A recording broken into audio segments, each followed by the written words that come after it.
Jetzt geht's los. Ja, wir sind Piranhas.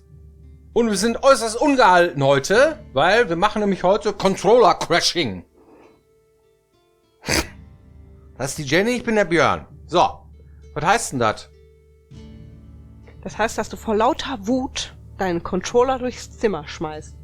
Wir haben weniger als 100 Leute gefragt. Sag mal, hast du schon mal vor Wut deine Steuergeräte beschädigt? Sie haben Folgendes gesagt.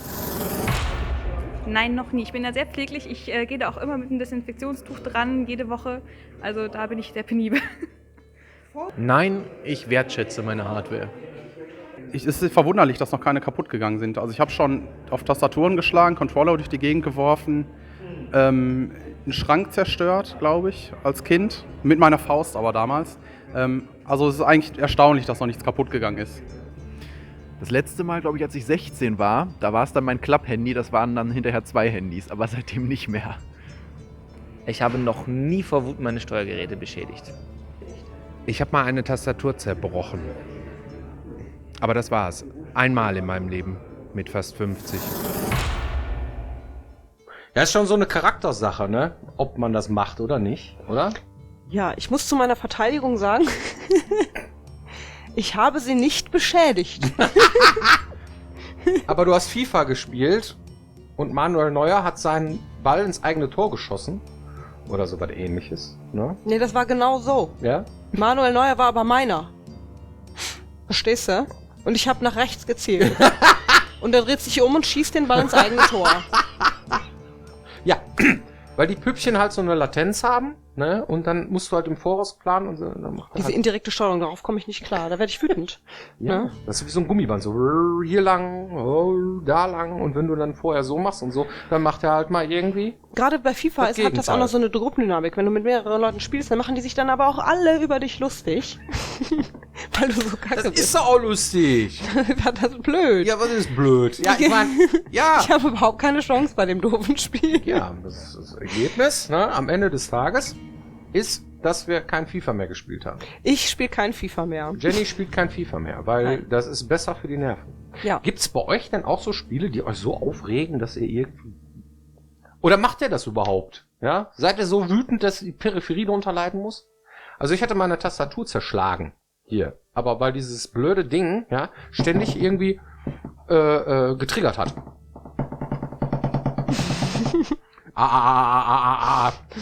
Das war im Arsch, ne? Rausgerupft. Bam! Dass ich überhaupt nicht mehr auf die Idee komme, dieses Scheißding nochmal zu installieren.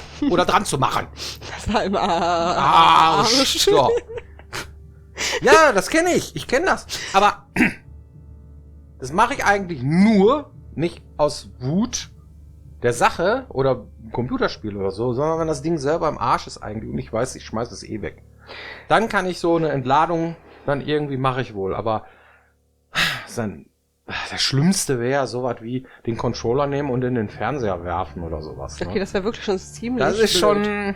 Da kann der Fernseher nur wirklich nichts für. Der Controller ja eigentlich Der auch nicht. Controller? Ja, vielleicht doch.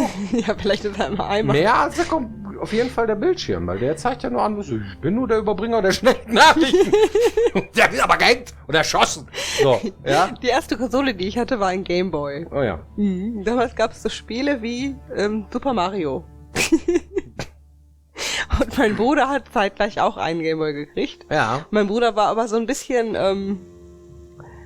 emotionaler als ich bei der Sache. Ja. Und der hat den dann irgendwann, wir hatten so ein Bett mit so einer Holzbettkante und der hat dann das Ding vor lauter Wut, weil der Mario nicht wollte, und dann musstest du ja damals von ganz Anfang anfangen, wenn du dein Leben nicht mehr hattest, dann hat er den auf die Bettkante geschlagen und dann hatte der so eine Spinne da drin. Ne? Oh. In dem Bildschirm. Aha. Ne? Und wenn er Pech hatte, so ist meistens so zwei Tage später war das Ding dahinter dann auch schwarz. Da konntest du es zwar noch hören. Also das heißt, Aber du konntest nichts mehr sehen. Liquid, das Ja. ging dann da in Das war dann hinüber. Ah, ja. Und dann hat er einen neuen Gameboy gekriegt. Und das dauerte dann auch so, naja, lass mich nicht lügen, 6 Wochen. Dann hatte der neue Gameboy auch eine Spinne. Ach. Und dann haben meine Eltern gesagt, so, Jetzt reicht's. du kriegst jetzt keinen neuen Gameboy mehr. Und Ja. dann wollte er sich meinen ausleihen. Ich habe gesagt, nee, Nee. auf keinen Fall. Kein Bock drauf. Ich behalte meinen Gameboy und mein Gameboy lebt heute noch. Das will ich an dieser Stelle mal. Und er funktioniert auch tatsächlich noch. Kann man noch mal spielen. Ja, wie ist das denn mit so Wutausbrüchen, ne? Also, ich meine, Computerspiele sollen ja herausfordernd sein. Ja? Sollen dich fordern, sollen nicht unfair sein, aber irgendwie doch schon so, dass sie dich an den Rande des Wahnsinns treiben irgendwie. Und wenn du es dann geschafft hast, dann hast du so ein Gefühl von, boah, ich hab's geschafft. Das sollen Computerspiele ja leisten. Das heißt, die Emotionen so maximal ausnutzen und dann schaffst du es so. Ne? Oder wie Densen 86 immer sagt, als ob. Ja, weil er da wohl gedrückt hat und das Püppchen hat nicht gemacht, was es sollte. Der springt nicht. Der springt nicht so, ja. Also das ist so, da kriegt man doch die Wut, oder nicht? Ja. Ich glaube, wenn man eine Analyse macht, dann bedeutet das, dass sehr viele unterschiedliche Computerspiele unterschiedliche Emotionen erzeugen wollen und damit dann natürlich auch eine andere Klientel ansprechen. Allein durch die Emotionen, die sie erzeugen. Ja, und 30% der Spielerschaft, ne, will dem Entwickler volles Punkt aufs Maul hauen. Voll auf die Fresse. Kommt aufs Spiel an. Oder? Was haben die sich dann bei der Scheiße? Ich könnte nur so. Ja, aber ich meine. Aber es gibt ja auch, ne, ich meine, ich würde sowas, was der Densen spielte, bis zum Exzess ja auch gar nicht spielen. Weil ich wüsste, ich werde niemals so gut wie der spielt Super Mario World, ne? Und dann auch noch die total krassen Mods irgendwie von dem Mario World Maker da oder was? Da sein Super Kaizo World da irgendwie und macht dann seine. Unglaublich. Ja, das sind die. Ja, dann, gut. Also. Ich würde das nicht. Ich würde wahnsinnig. Genau, das heißt, wenn du so ein Spiel machst, ne, Dark Souls finde ich auch ein schönes Beispiel. Es gibt Leute, für die ist Dark Souls nix. Und es gibt Leute, die gehen da voll drin auf, sich selbst darin zu meistern. Mhm. Und für diese Klientel ist es dann gemacht. Aber wenn einer das unbedingt versucht zu spielen, der es aber auch so gar nicht rafft, dann ist das vielleicht auch nicht das richtige Spiel für den. Rafft's nicht. Und ne, Fabian, so sieht's aus. Rafft's nicht. Ja, es gibt ja auch noch andere Emotionen, die in Videospielen erzeugt werden. Oder auch in den Trailern. Ja. Weil sie unterschiedliche Gefühle auslösen sollen. Und mit der Prämisse geht man dann an so ein Spiel ran. Ne? Zum Beispiel Trauer oder Schock.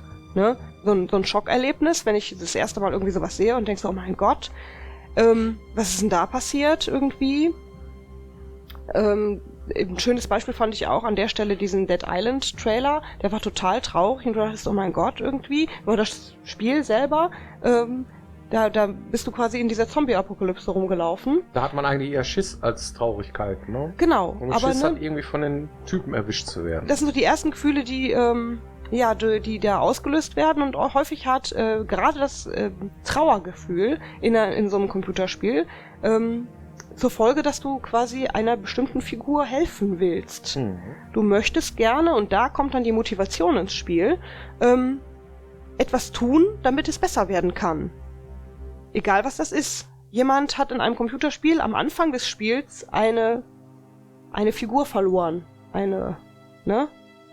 Dann möchtest du, dass der im Laufe des Spiels dahin kommt. Also ein Familienmitglied klassischerweise. Zum Beispiel. Ja, genau, beispielsweise, genau. Und dann möchtest du den irgendwie retten. Du möchtest gerne, dass er wieder Vertrauen fassen kann und glücklich wird und irgendwie, und dann spielst du das irgendwie. Das kann eine Motivation sein, in einem Computerspiel das voranzubringen. Es gibt aber den zweiten Teil von dem, was du da gerade redest. Ja, genau. Ich meine, das ist am Anfang passiert, aber ich bin trotzdem ein bisschen spoilerfrei. Wir wollen nicht spoilern. So, okay. So, dann freuen wir uns auch schon drauf. Sehr. Ja. Freude. Genau. Erfolgserlebnisse und Glücksgefühle. Klar, ne? Wenn irgendwas besonders Spaß macht und es den Figuren im Spiel vielleicht auch Spaß macht, irgendwie eine meiner Lieblingsszenen bei Witcher 3 war, wo die abends einen trinken. Fand ich super. Ja. Ne? Vor diesem komischen Portal oder diesem... Ne? Genau, also wenn irgendeiner von euch... irgendwelche Leute an, so, ne? Ja, das ist so diese komische Kommunikationsspiegel da. Wenn irgendeiner von euch früher ins Bett gegangen ist, spielt's nochmal. Ohne Witz, spielt's nochmal, guckt's euch an, ist super geil. Ja, mit Jennifer und ein paar Freaks irgendwie in so einer Burg, ne? Und nachts trinken die sich ein. Ja, machen ist Party. super. Super Szene. Einfach nochmal angucken. Die Kerle, die ziehen sich Weiberklamotten an und rufen dann irgendwelche komischen, verknöcherten Zauberer da und so. Das ist großartig. Witcher 3. Großartiges Spiel. Ja. Ne? Nur eine kleine Szene, aber macht unwahrscheinlich viel Spaß. Gibt Spiele, die setzen da, auch voll drauf, ne? Viele Adventures damals bei LucasArts gab unwahrscheinlich viele Witze, ne? So Momentaufnahmen, die irgendwie total komisch waren und so. Ich habe sehr viel gelacht. Und mit sowas, was Spaß macht und Freude auslöst, ist natürlich auch sehr, sehr cool. Ja, aber es gab auch ein paar Momente, ne, wo wir ja hier beim Controller-Crashing sind, ne? Ja. wo ich mit Plötze vorm Baum gerannt bin und so, ne? Aber noch nicht so schlimm wie bei Red Dead Redemption 2. Ne? Okay. Weil das sind ja diese Wutmomente, wo du sagst irgendwie, brrr, ne? Und noch schlimmer ist es, wenn du dir ein Pferd gekauft hast für viele Dollars und dann reitest du irgendwo hin. Hier, du hast ja diesen schwarzen Mustang da gekauft, oder was? Ja, das ist so eine komische Araber da, ja, das ist super Pferd, so. Ja, habe ich sehr lange dran gespart, so. Ja, und da sind irgendwelche Arschgeigen, die einen, ne, am Wegesrand, so, diese Moment, die kennt man ja, ne, von Red Dead Redemption.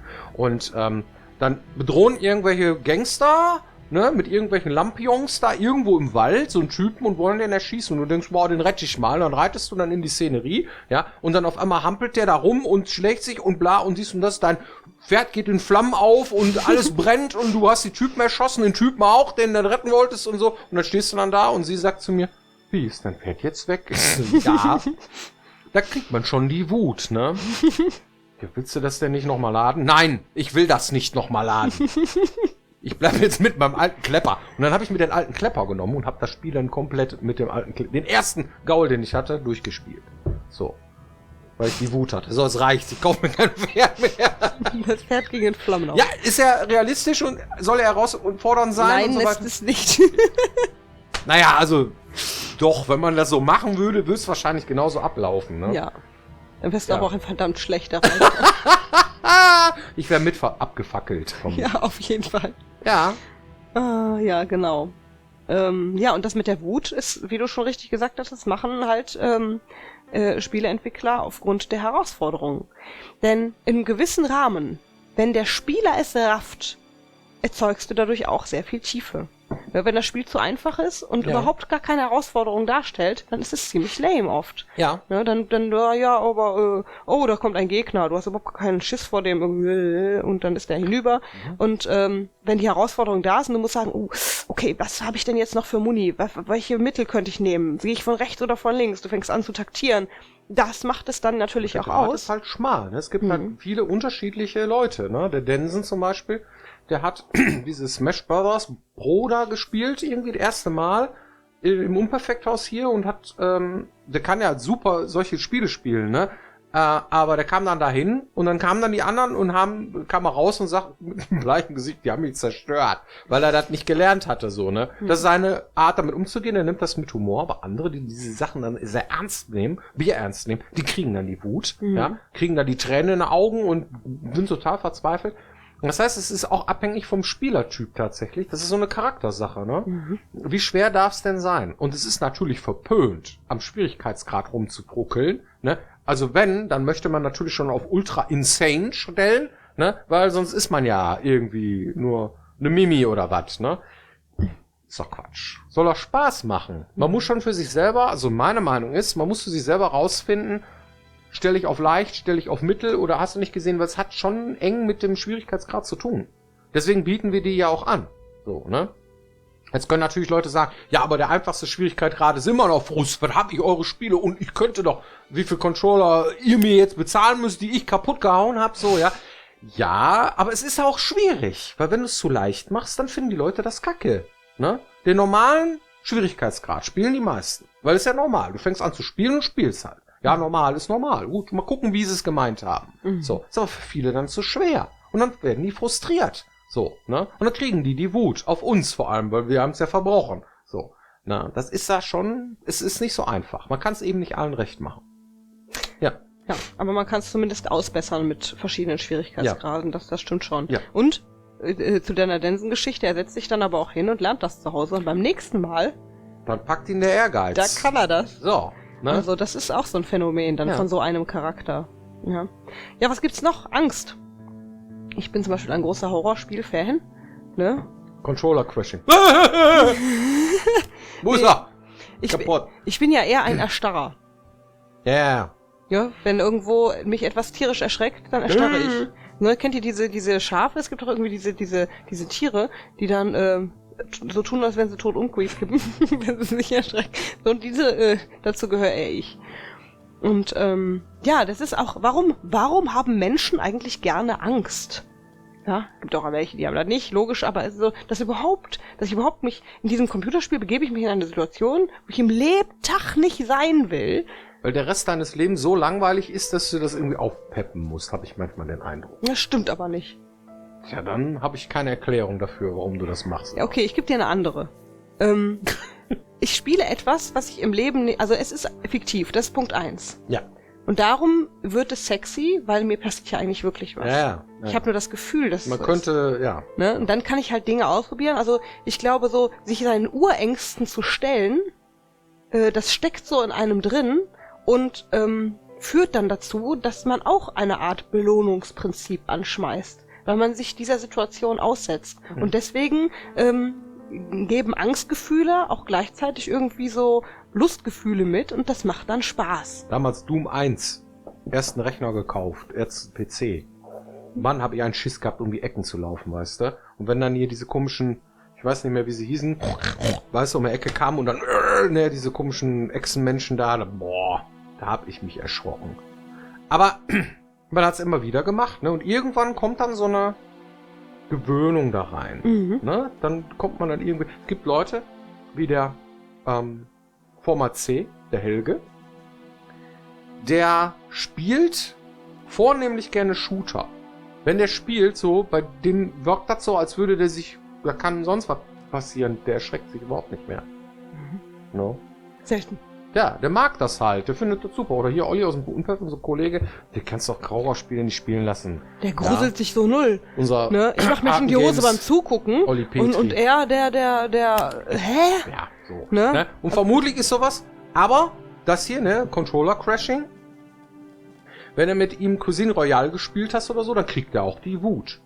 Oder bei Breakfast war das so, weißt du? Ne? Aber da kriegt er meistens die Wut irgendwie, weil du fängst das Spiel an und bist platt. Kitsunaki hat das auch erzählt, ne? Hat erzählt, irgendwie, der hätte da so ein Spiel gespielt, wie hieß das noch? Weiß ich nicht, wo du da nackt irgendwie am Strand bist und dann bist du erschossen. Oder so ähnlich? Irgendwas, ne? Und dann bist du erschossen, dann bist du nochmal erschossen, dann kommst du irgendwo hin oder bist nochmal erschossen. Irgendwann ist auch Frust dabei, ne? Es gibt Leute, den packt dann der Ehrgeiz, ich will das jetzt schaffen, ich will einer der Besten sein bei diesem Multiplayer-Ding, so, ne? Aber das ist echt unterschiedlich. Auch wieder Jeder Spieler abhängig, also man kann echt nicht drauf an, wie ein Mensch reagiert in einer entsprechenden Extremsituation. Das stimmt. No. Ja. Ja gut, okay. Hast du eine Community-Frage? Ja! Also... Ich frage mich schon die ganze Zeit, wie das so ist als Entwickler. Zockt ihr nach Release noch eure eigenen Spiele oder seid ihr froh, wenn ihr mal was anderes zu sehen oder zu zocken bekommt? Ja, man kann nicht nur Honig essen. Irgendwann hängt einem der auch zum Hals raus. Ne? So ist das vielleicht gemeint, ja? Nein, natürlich spielen wir unsere Spiele. Und es ist auch cool, was anderes zu spielen. Das müssen wir auch tun, weil wir nämlich auch gucken müssen, was andere so machen. Ne? Welche Production Values die reinbauen, wie die Dinge lösen, welche Emotionen die erzeugen können, mit welchen Mitteln die das tun, was momentan der Trend ist, was Menschen bewegt heutzutage, ja. Und das ist schon sehr wichtig, dass man auch sehr viele anderen Spiele spielt. Aber unsere eigenen Spiele mögen wir natürlich auch, ja. Vor allem, weil wir ja auch mehrere Leute sind. Das heißt, der Content wird von mehreren Menschen hier produziert und manchmal kennt man das gar nicht, was noch alles im Spiel drin ist. Und dann ist man schon überrascht, was da so geht teilweise. Ich glaube, man spielt das eigene Spiel dann aus unterschiedlichen Gründen. Ne? Ein anderes Spiel, du guckst dir entweder ein Spiel an von einem anderen Entwickler, weil du jetzt gucken willst, wie haben die das gemacht und aus beruflichen Gründen, oder weil du voll Bock drauf hast und das jetzt spielen möchtest und dich drauf gefreut hast. Manchmal, wenn du Glück hast, vielleicht sogar beides. Und das eigene Spiel spielen wir ja irgendwie permanent. Ja, das heißt, wenn wir ein Stück geschafft haben, das, was man durchspielen kann, dann gucken wir uns das berufsmäßig natürlich schon zu einem super frühen Stadium an. Und wenn der Release-Zeitpunkt gekommen ist, machen wir das anschließend auch. Ich glaube, das letzte Mal, dass ich Elex angespielt habe, nicht durchgespielt, ist, glaube ich, 3 Wochen her, um mir eine bestimmte Passage anzugucken. Wie war das denn nochmal? Und das hängt damit zusammen, dass wir nämlich sehr oft anderen beim Spielen zugucken. Und das sogar heute noch. Ja. Das heißt, wir gucken immer noch, obwohl es jetzt schon Jahre auf dem Markt ist, regelmäßig, wie Leute live oder auf YouTube unser Spiel spielen, um daraus zu lernen oder sich nachher nochmal in Erinnerung zu rufen, wie das nochmal war und so weiter. Und manchmal mag man es dann selber nochmal anzocken. Um es zu verbessern. Ja. Um es zu verbessern. Genau. Ganz klar. Genau. Mhm. Ja, gut. Hoffentlich beantwortet das die Frage. Vielen Dank für die Aufmerksamkeit und bis nächste Woche. Bis dann. Hier wieder. Piranha-Bytes TV. Macht's gut. Tschö.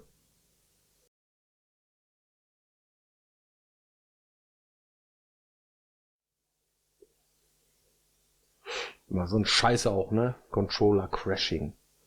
Ich habe ihn nur in die Couch geworfen. Er sprang dann wieder hoch, Und auf den Fußboden. aber ging nicht kaputt, Gott sei Dank.